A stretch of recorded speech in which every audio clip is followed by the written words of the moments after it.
सभी को नमस्कार। इस प्यारे से YouTube चैनल पे आपका स्वागत है। दोस्तों, जीके जीएस की जो प्रैक्टिस 8 नंबर सीरीज चल रही थी, आज की क्लास में आपका स्वागत करते हैं। जो भी दोस्त चैनल पे पहली बार जुड़ा है, सभी से हाथ जोड़ के विनती है, चैनल को सब्सक्राइब करेंगे, वीडियो को शेयर करेंगे, वीडियो को लाइक करेंगे। जिनका सपना है 2024-25 में वर्दी पाने का, तो अपनी जीके जीएस की जो प्रैक्टिस सेट की क्लास चल रही है, इसको लेना ना भूले।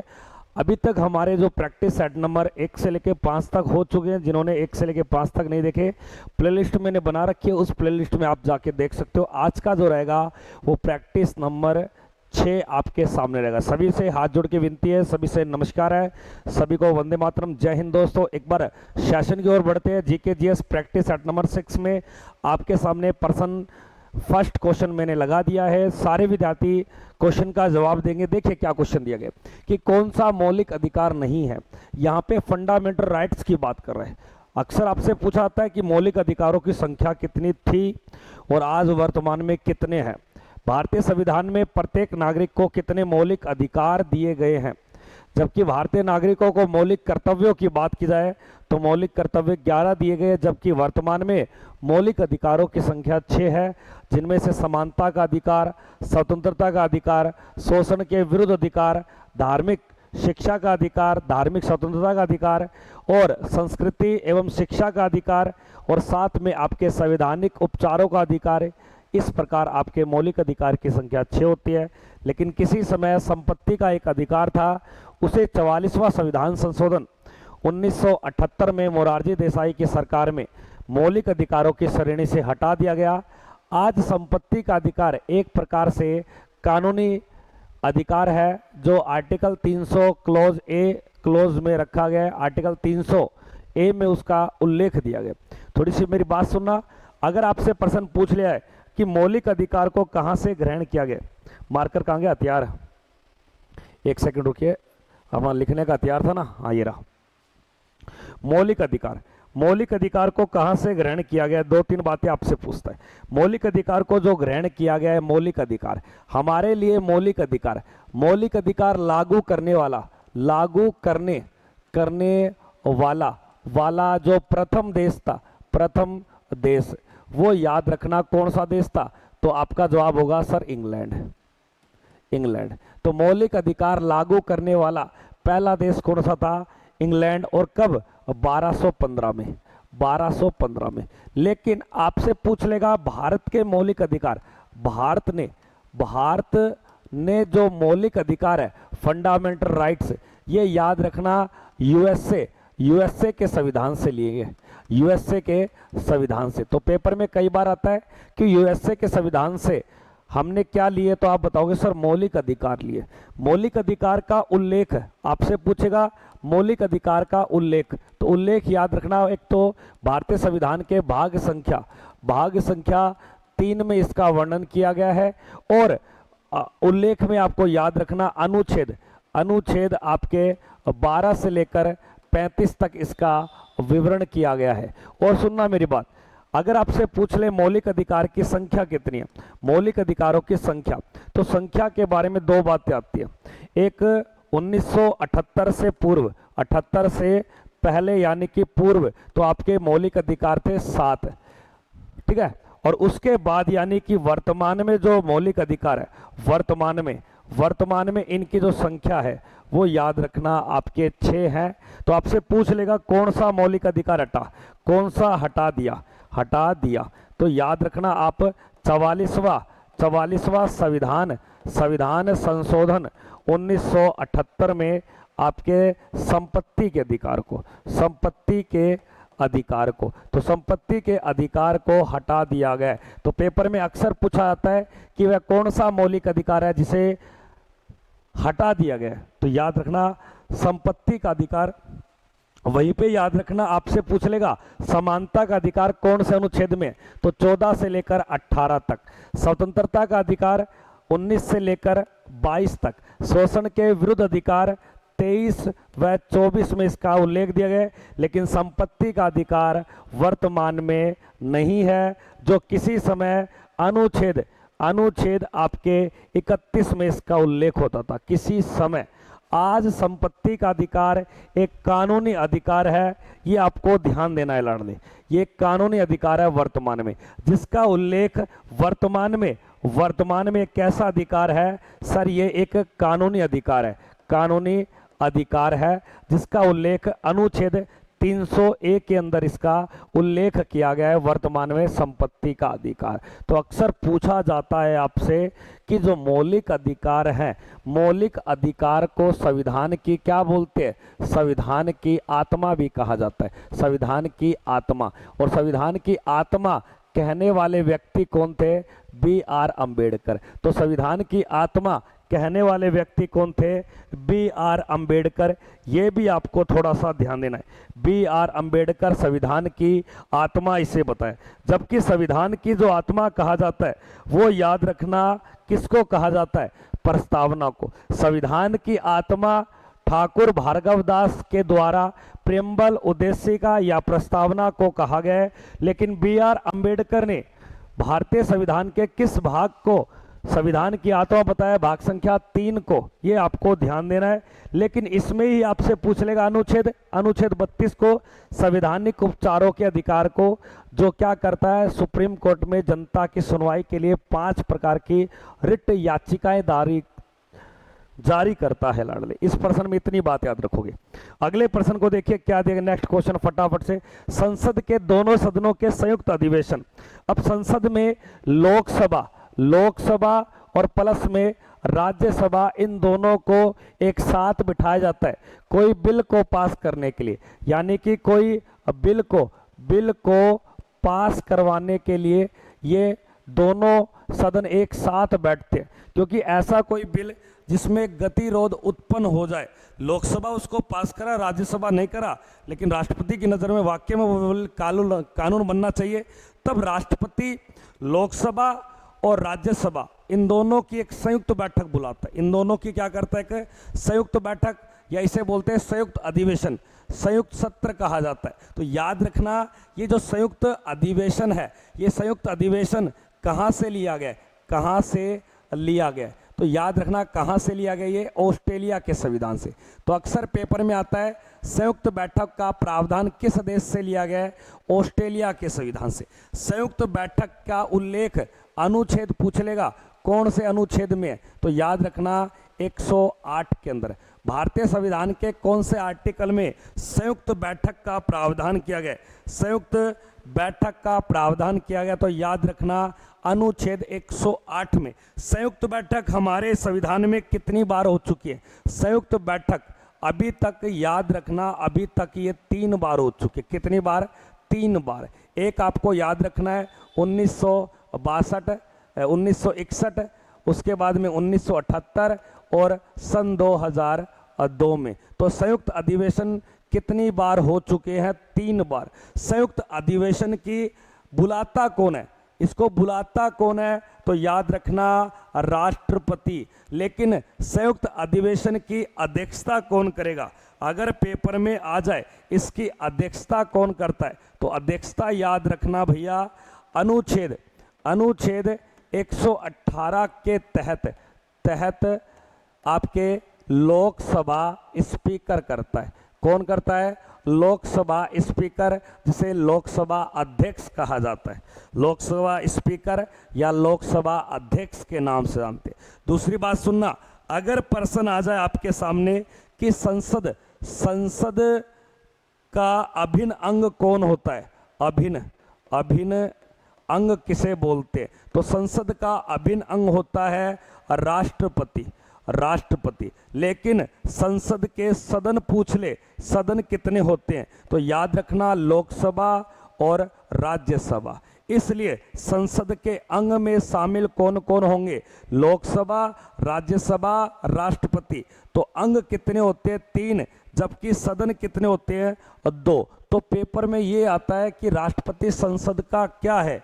एक पार्ट है, एक अभिन्न अंग है, जिसका अंतिम निर्णय है विधेयक को पारित करना। ठीक है, अगले प्रश्न की ओर देखते भैया। इसका राइट उत्तर होगा राष्ट्रपति।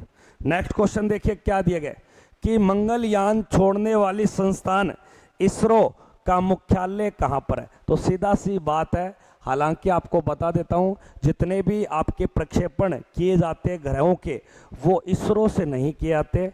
इसरो ओनली फॉर इनको क्या करती है?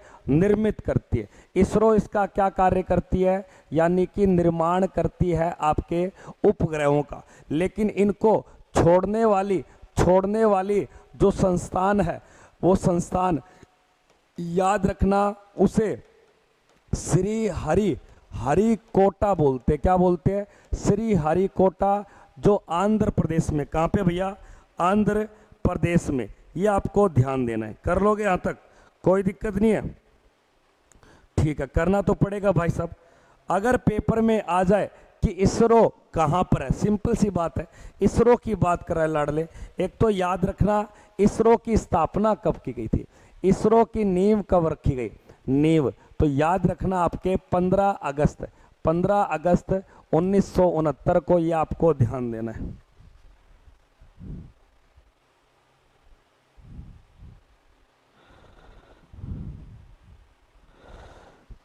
ठीक है, अगर पर्सन आ जाए इसरो का हेडक्वार्टर कहां पर है, तो इसरो का हेडक्वार्टर पड़ता है आपके बेंगलुरु में। इसरो का प्रथम अध्यक्ष कौन था? ये इंपॉर्टेंट पर्सन है। इसरो का प्रथम अध्यक्ष कौन था? तो ये आपको ध्यान देना है। इसरो का जो पहला अध्यक्ष था विक्रम साराभाई। कौन था भाई? विक्रम साराभाई, आपको ध्यान देना है। विक्रम साराभाई। और इसी के नाम का एक अंतरिक्ष केंद्र भी है जो तिरुवनंतपुरम में पड़ता है, ये आपको ध्यान रखना है। इस प्रश्न में कोई दिक्कत है किसी को? इसरो का मुख्यालय कहाँ पे है? बेंगलुरु। और बेंगलुरु को बोलते हैं उद्यानों का शहर है। उद्यानों का शहर किसे बोला गया? बेंगलुरु को। और बेंगलुरु को ही बोलते हैं तकनीकी शहर, टेक्नोलॉजी सिटी। और बेंगलुरु को ही बोलते हैं सिलिकॉन सिटी भी इसे कहा जाता है, बेंगलुरु को। और बेंगलुरु में चिन्ना स्वामी क्रिकेट स्टेडियम भी स्थित है। अगले प्रश्न को देखेंगे क्या दिया गया। नेक्स्ट प्रश्न फटाफट से, पृथ्वी के प्राकृतिक उपग्रह कितने? अब यहाँ पर किसकी बात कर ली? ग्रह की बात कर ली। किसकी बात कर ली? ग्रह की। तो सभी को पता है पृथ्वी ग्रह किसका हिस्सा है? सर सौर मंडल का हिस्सा है। किसका हिस्सा है? सौर मंडल का हिस्सा है। सौर मंडल का हिस्सा है। और याद रखना आपके सौर मंडल का हिस्सा, इसलिए हमारे सौर मंडल में कुल ग्रहों की संख्या पूछ ले, ग्रहों की संख्या, तो ग्रहों की जो संख्या है एवं आपके उपग्रह, तो उपग्रह आप देख सकते हो कितने हैं आपके। ग्रहों की अगर बात की जाए तो ग्रह आपके टोटल 8 हैं दोस्तों। कितने हैं?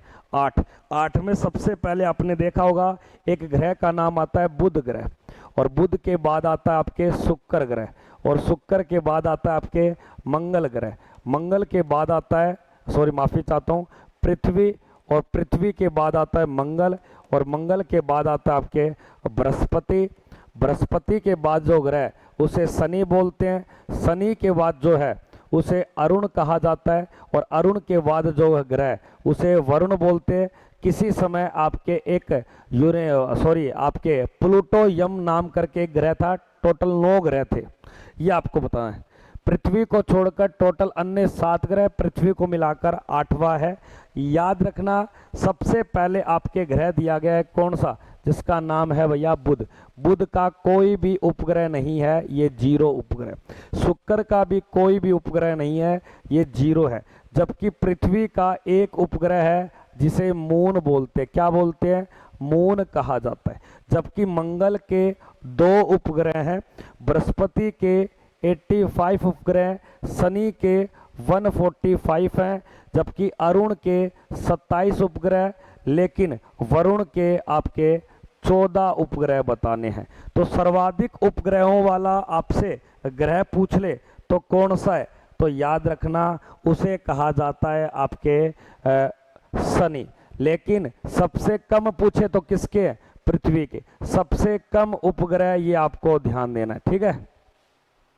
और सबसे ज्यादा उपग्रहों की अगर बात की जाए तो ज्यादा पड़ते आपके शनि के। ये 2 प्रश्न हो गया। उसको नीचे भेजो, उसको नीचे भेज बन प्रशांत ने। ठीक है।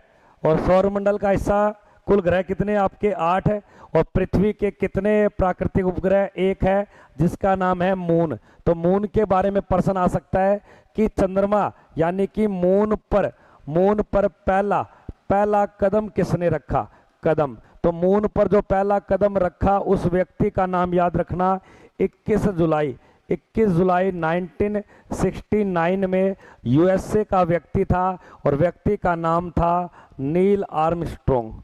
नील आर्मस्ट्रॉन्ग आपको ध्यान देना है। और एक प्रश्न और बताना चाहता हूं कि जो आपके चंद्रमा उपग्रह है, अगर प्रश्न आ जाए चंद्रमा पृथ्वी का चक्कर, अब मून जो पृथ्वी का चक्कर है वो 28 दिनों में लगाता है। कितने दिनों में? 28 दिनों में एक चक्कर पूरा करता है, जिसे परिक्रमा गति बोलते हैं। उसी प्रकार चंद्रमा अपने अक्ष पे गोल गोल लट्टू की भांति परिभ्रमण भी कितने दिनों में करता है? 28 दिनों में, लगभग 27.32 दिनों के अंदर, यानी कि 27 दिन 8 घंटों में ये पूरा करता है, इसलिए लगभग 28 दिन बोल दिए। अक्सर पेपर में आता है जब चंद्रमा पृथ्वी और सूर्य के बीच हो तो उसे सूर्य ग्रहण बोलते हैं। जब पृथ्वी सूर्य और चंद्रमा के बीच हो इसे चंद्र ग्रहण कहा जाता है। जब पृथ्वी सूर्य और चंद्रमा के बीच हो इसे चंद्र ग्रहण बोलते हैं, जबकि जब चंद्रमा पृथ्वी और सूर्य के बीच हो इसे सूर्य ग्रहण कहा जाता है। ये दो बातें आपको पक्की पेपर में याद रखना है। अगले प्रश्न को देखिए क्या दिया गया। नेक्स्ट प्रश्न फटाफट से, कौन सी नदी डेल्टा नहीं बनाती? वो कौन सी नदी है जो डेल्टा नहीं बनाती? डेल्टा नहीं बनाती इसका मतलब अपने अंत में अपसाद को इकट्ठा करती है। तो दिए गए ऑप्शन में से कौन सी नदी डेल्टा नहीं बनाती?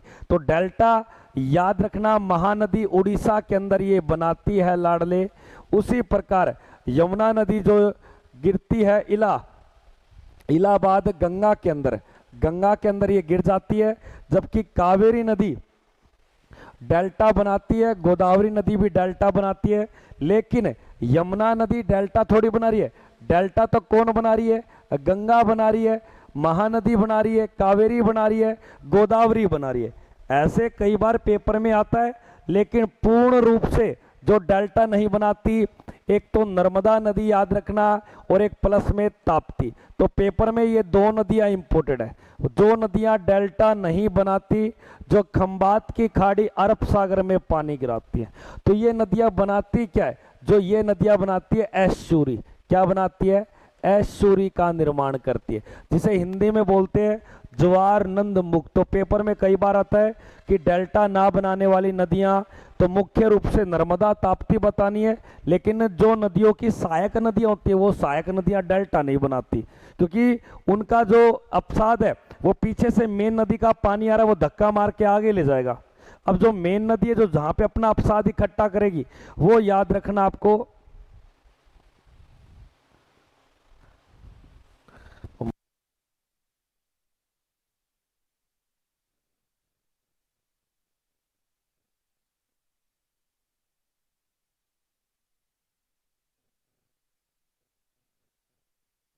अपने अंत में अपसाद को इकट्ठा करती हैं उसे डेल्टाई भूमि बोलते हैं। और विश्व का सबसे बड़ा जो डेल्टा है, आपसे प्रश्न पूछ सकता है विश्व का सबसे बड़ा डेल्टा, विश्व का सबसे बड़ा डेल्टा, तो सबसे बड़ा जो डेल्टा है उसे सुंदर वन डेल्टा बोलते हैं, जो बे ऑफ बंगाल की खाड़ी में स्थित है। बे ऑफ बंगाल की खाड़ी में, जिसका निर्माण अब सुंदरवन का डेल्टा किन नदियों ने बनाया है? तो याद रखना गंगा और प्लस में ब्रह्मपुत्र नदियों के द्वारा ये बनाया गया है। और डेल्टाई भूमि में सर्वाधिक धान की खेती और जूट की खेती को किया जाता है। हाँ, अगले प्रश्न को देखिए लाडले, क्या दिया गया नेक्स्ट प्रश्न फटाफट से। ऑस्ट्रेलिया की संसद को क्या बोलते? यहां पर कई देश और उनकी संसद के नाम पेपर में पूछता है। यहां पर दो संसद के नाम आपको बताना चाहता हूं। जैसे एक नाम मिलेगा डाइट, क्या मिलेगा? डाइट। और एक नाम मिलेगा ड्यूमा। तो ड्यूमा और डाइट कौन से देश की संसद के नाम है? अक्सर पेपर में बार बार। एक का नाम मिलेगा राष्ट्रीय पंचायत, राष्ट्रीय पंचायत, पंचायत। तो राष्ट्रीय पंचायत, पंचायत जो संसद है वो किसकी है? और एक जातीय, जातीय संसद किसकी है? जातीय संसद किसकी है? तो ये याद रखना। आप ध्यान से सुनना, पेपर में कई बार पूछता है किस देश की संसद को सोरा बोलते? क्या बोलते हैं? सोरा कहा जाता है। एक आपसे बोलेगा कांग्रेस कहाँ की संसद है? कांग्रेस कहाँ की संसद है?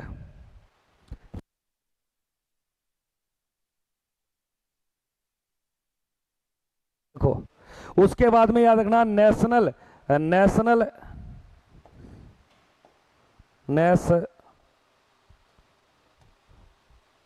National congress people's, national congress people's, people's. तो ये याद रखना आपके चीन की संसद का नाम है, चीन की संसद का नाम है, ये ध्यान देना है।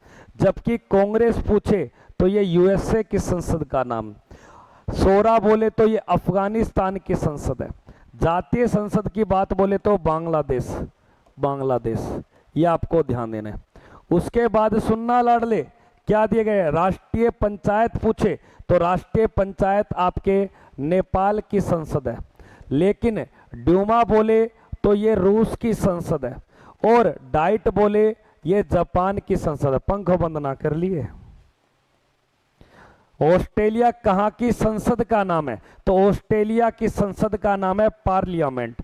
और पार्लियामेंट याद रखना आपके ब्रिटेन की संसद भी है, ब्रिटेन की संसद भी है। और प्लस में भारत की संसद का नाम भी क्या है? तो याद रखना पार्लियामेंट, जिसे संसद कहा जाता है। क्या बोलते हैं? संसद कहा जाता है। इस प्रश्न में कोई भी किसी को कोई प्रकार की त्रुटि नहीं है। ऑस्ट्रेलिया के बारे में 3-4 बातें सुनना कि जो ऑस्ट्रेलिया कंट्री है, ऑस्ट्रेलिया देश, ऑस्ट्रेलिया देश की एक तो करेंसी पूछता है मुद्रा। तो मुद्रा याद रखना, यहाँ ऑस्ट्रेलिया डॉलर चलता है, जिसे डॉलर बोलते हैं। ऑस्ट्रेलिया पढ़ाऊं एक बार। उसके बाद में याद रखना आपके ऑस्ट्रेलिया की राजधानी अगर पूछ ले तो आपको बताना है कैनबरा। उसके बाद में अगर पूछ लेगा ऑस्ट्रेलिया का राष्ट्रीय, राष्ट्रीय गेम यानी कि खेल कौन सा है, तो याद रखना क्रिकेट। क्या बताओगे? क्रिकेट। और ऑस्ट्रेलिया, ऑस्ट्रेलिया के अंदर जो घास के मैदान है, घास के मैदान उन्हें क्या बोलते हैं? सर उन्हें डाउन्स बोलते हैं। क्या बोलते हैं? डाउन्स। और ऑस्ट्रेलिया, ऑस्ट्रेलिया का एक शहर है सिडनी, सिडनी शहर याद रखना डार्लिंग नदी के किनारे, डार्लिंग नदी। तो कई बार प्रश्न आता है कि सिडनी शहर किस नदी के किनारे? डार्लिंग नदी के किनारे। और सुनना आपके माफी चाहता हूं, एक बार सुनना एक बार आप, 2032 के जो ओलंपिक खेल होंगे, गेम होंगे, ये कहां पर होंगे? ऑस्ट्रेलिया में, ऑस्ट्रेलिया में 2032 के गेम। और सुनना ऑस्ट्रेलिया को बोलते प्यासी, प्यासी भूमि, भूमि का महाद्वीप। और ऑस्ट्रेलिया के बारे में सुनना कि ऑस्ट्रेलिया जो है ये सबसे छोटा कॉन्टिनेंट महाद्वीप है। ऑस्ट्रेलिया सबसे छोटा कॉन्टिनेंट है जो एरिया और पॉपुलेशन, जनसंख्या और क्षेत्रफल दोनों में छोटा है। तो इस प्रश्न का जो राइट उत्तर होगा वह क्या मिलेगा कि ऑस्ट्रेलिया की संसद का नाम क्या है? ऑस्ट्रेलिया की संसद को बोलते हैं आपके पार्लियामेंट। ऑस्ट्रेलिया के मरुस्थल को विक्टोरिया मरुस्थल बोलते हैं, तस्मान मरुस्थल भी कहा जाता है। ऑस्ट्रेलिया और न्यूजीलैंड के बीच में एक खाड़ी पड़ती है, एक सागर पड़ता है जिसे तस्मान सागर कहा जाता है। अगले प्रश्न को देखिए क्या दिया गया नेक्स्ट क्वेश्चन फटाफट से देखिए। ईरान की मुद्रा किसे कहा गया है? ईरान की जो मुद्रा है वो आपको बतानी है। ईरान की मुद्रा, ईरान एक राष्ट्र है आपने सुना होगा ईरान, ईरान और आपके इराक, इराक, इनके बीच में जो समानांतर रेखा है, समानांतर, समानांतर रेखा, उस समानांतर रेखा को 31वीं समानांतर रेखा बोलते। तो कई बार पेपर में आता है ईरान व इराक के बीच की अंतर्राष्ट्रीय सीमा रेखा का नाम क्या है, 31वीं समानांतर रेखा, आपको ध्यान देना है। उसी प्रकार सुनना, अगर पेपर में आ जाए कि जो ईरान है, इस ईरान की राजधानी क्या है, तो याद रखना तेहरान है। और उसी प्रकार इराक की राजधानी अगर आपसे पूछ ले तो बगदाद आपको बताना है। ईरान की जो मुद्रा है वो किसी समय रियाल थी, जिसे वर्तमान में तोमान बोलते। क्या बोलते? वर्तमान में इसका नाम क्या है? तोमान कहा जाता है ईरान व इराक को। ईरान का, ठीक है ना, नादिर शाह को क्या बोला है? नेपोलियन बोला है। नेपोलियन क्या? हाँ, काई कौन को? तू आराम सो यार, तू टेंशन क्यों ले?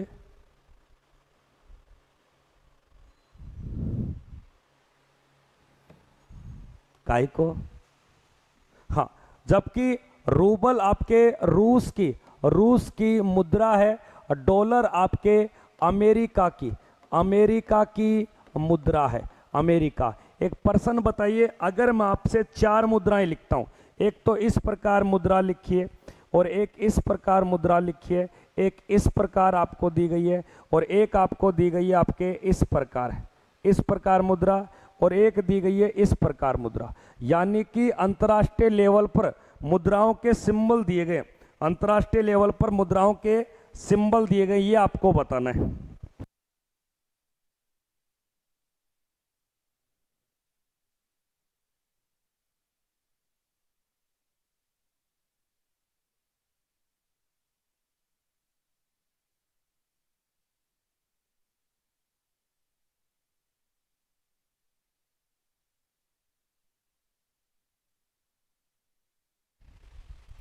अंतर्राष्ट्रीय लेवल पर क्या दिए गए आपको? सिंबल दिए गए, चिन्ह दिए गए। अगर आपसे ये चिन्ह पूछ ले तो ये कौन सा चिन्ह है, तो याद रखना जापानी येन बोलते ही, और ये कहां चलती है? जापान में चलती है सर। उसी प्रकार इसके सिंबल की बात बोले तो ये सर अमेरिकन डॉलर है। क्या ये? डॉलर। और ये कहां का डॉलर? तो याद रखना अमेरिका। और उसके बाद याद रखना आपके एक सिंबल का नाम दिया गया है जिसका नाम है यूरो। क्या नाम है? यूरो। ये यूरोपीय कॉन्टिनेंट में चलती है, यूरोपीय देशों में, यूरोपीय संघ के देशों में, ठीक है। उसके बाद में एक नाम दिया है आपको भैया, क्या नाम दिया गया? ये वाला। तो इसे कहा जाता है आपके पाउंड। क्या बोलते हैं? पाउंड बोलते हैं, जो इंग्लैंड में चलती है। कहाँ चलती है? इंग्लैंड में, ठीक है। उसी प्रकार एक सिंबल दिया गया है, इस सिंबल का नाम है भैया आपके रूपा। क्या नाम है? रूपा, रुपया। और ये यूपिया चलता है आपके भारतीय का। तो अंतर्राष्ट्रीय लेवल पर मुद्राओं के सिंबल, प्रतीक, चिन्ह, ये 5 बताने हैं। इनमें से सबसे महंगी जो मुद्रा है उसका नाम, इनमें से वैसे सबसे महंगी मुद्रा का नाम दिनार है, जो कुवैती दिनार है, ये आपको ध्यान देना है। अगले प्रश्न को देखेंगे लाडले, क्या दिया गया नेक्स्ट प्रश्न, कि दक्षिणी ध्रुव पर पहुंचने वाला प्रथम व्यक्ति कौन था? दक्षिणी ध्रुव पर, ये देखो, ये आपको इस प्रकार नाम दिया जाएगा। ये पृथ्वी है, ये आपके नॉर्थ पोल है, इसे उत्तरी ध्रुव बोलते हैं, इसे आपके दक्षिणी ध्रुव बोलते हैं। दक्षिणी ध्रुव पे जो व्यक्ति गया था वह 1911 में गया था, जबकि उत्तरी ध्रुव पे जो व्यक्ति गया था वह 1909 में गया था। और उत्तरी ध्रुव पर जाने वाले व्यक्ति का नाम तो था रॉबर्ट पेरी। क्या नाम था? रॉबर्ट पेरी, आपको ध्यान देना है, रॉबर्ट पेरी उत्तरी ध्रुव पे। जबकि दक्षिणी ध्रुव पे जो व्यक्ति गया था उसे कहा जाता है आपके रोआल्ड आपके एम्डूसन, रॉयल एम्डूसन। तो इसका राइट उत्तर हो जाएगा आपके ऑप्शन संख्या बी। एक छोटा सा प्रश्न याद रखना, अगर नॉर्थ पोल से साउथ पोल की ओर कोई रेखा बनती है तो उसे देशांतर बोलते हैं। क्या बोलते हैं? देशांतर। तो आपको ये पता चल गया, उत्तरी ध्रुव से दक्षिणी ध्रुव मिलाने वाली काल्पनिक अमेजन लाइन को क्या कहा जाता है? सर उसे देशांतर कहा जाता है। क्या बोलते हैं उसे लाडले? उसे देशांतर कहा जाता है। बिल्कुल बिल्कुल सर, कंडीशन ओके है, कोई भी दिक्कत नहीं है। वाह, शानदार सेशन, मज़ा ही कुछ अलग है गुरुजी। हाँ बिल्कुल बिल्कुल बिल्कुल, तुम पढ़ाई पे ध्यान दिया करो, पूरा अच्छे से मेहनत करो। मेहनत ही आपकी रंग लाएगी, और मेहनत रंग लाएगी तो आप भविष्य में कुछ बन पाओगे। अगर आपने ठान लिया है माता पिता की आंखों में अब आंसू नहीं देखना, उनके चेहरे पे एक स्माइल, एक खुशी देखनी है कि मेरा बच्चा कामयाब हुआ है, तो आपको कड़ी से कड़ी मेहनत करनी पड़ेगी। ये वर्ष 2024-25 आपके जीवन का सुनहरा मौका है जो आपके लिए लेके आया है। जिसके सपने हैं 2024-25 में वर्दी पाने का, तो भाई अभी से कुछ करना शुरू कर दो, क्योंकि ये दिन वापस नहीं आएंगे। एक एज फैक्टर ऐसा है जो आपको मुकाम या लक्ष्य पे पहुंचने पर बाधा उत्पन्न करता है। आप कितने क्वालिफिकेशन है, क्वालिफिकेशन में कितने मार्क्स बने हैं, ये डिपेंडेंट नहीं करता, लेकिन आपकी एज दिन पे दिन बढ़ रही है, ये डिपेंड करता है।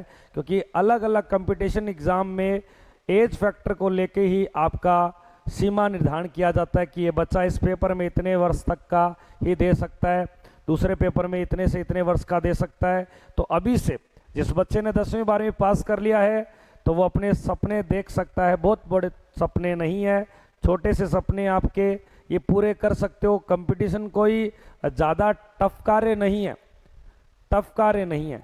कंपटीशन में सभी भाग लेते हैं, तो बच्चा सोचता है इतनी भीड़ में हमारा नंबर कहाँ आएगा। वो भीड़ है जिनके सपने हैं, कुछ बनने का इरादे हैं, कुछ करने का, तो वो अलग ही मिलेंगे, वो भीड़ की दुनिया में नहीं है।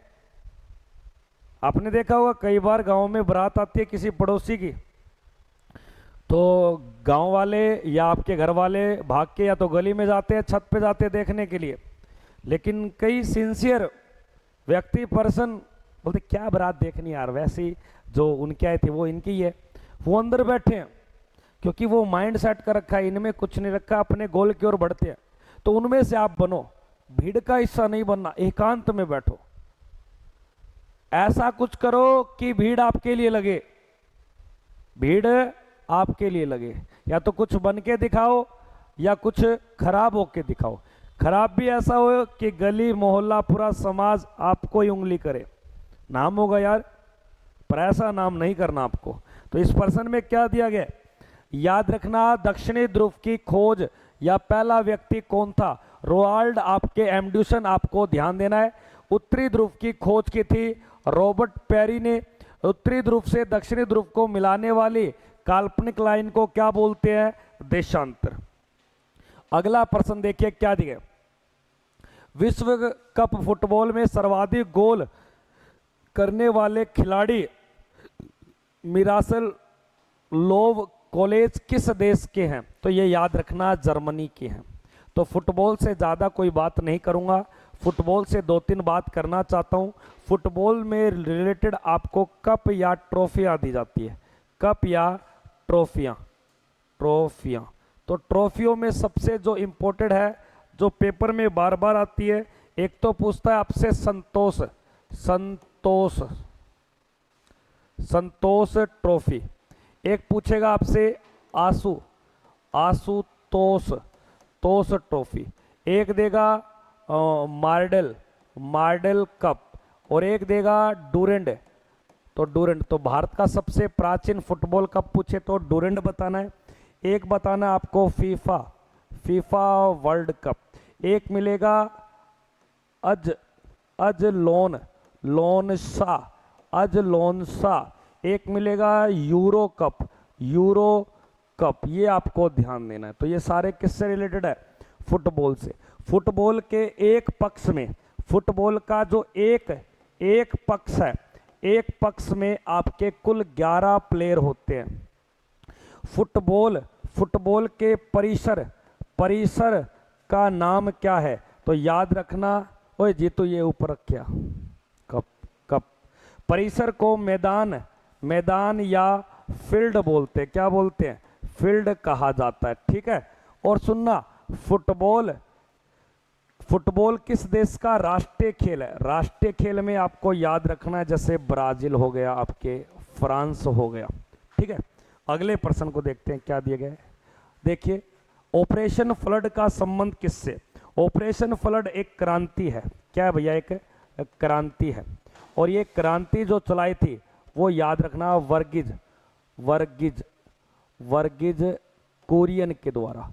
वर्गीज कुरियन ने क्रांति चलाई थी। कब? 1970 में।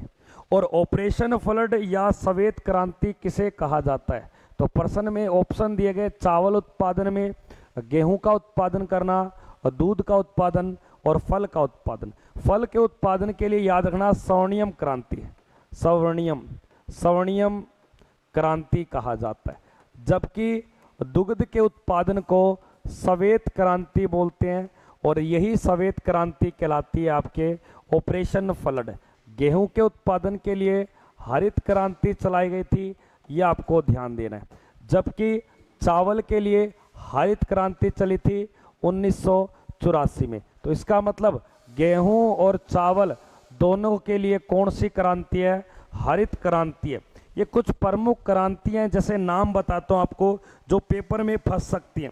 जैसे एक नाम मिलेगा रजत क्रांति। रजत क्रांति का जो संबंध है वो भारत में किसके उत्पादन में था? तो रजत क्रांति का संबंध याद रखना कुक्कुट पालन। कुक्कुट पालन के अंदर याद रखना, जैसे आपको नाम मिलेगा, एक तो एग यानी कि अंडा, और एक आपको मिलेगा बतख, और एक मिलेगा बतख के द्वारा तैयार होते हैं क्या? पंख, और एक मिलेगा भैया आपको बतख, पंख और चूजे। चूजे सही लिखा है क्या? अरे बड़े वाला आएगा, ये छोटा चूजू है। चूजू देखा है कभी? पता है चूजू क्या होता है? चूजा, मुर्गी के बच्चे को चूजा बोलते हैं, चूजा। तो चूजा, पंख, बतख और अंडा, इन सभी के उत्पादन या अंडा उत्पादन नाम मिलेगा। तो इसको कौन सी क्रांति बोला है? आपके रजत क्रांति बोला है। अब सुनना मेरी बात, कई बार प्रश्न आता है सर एक क्रांति का नाम मिलेगा गोल क्रांति।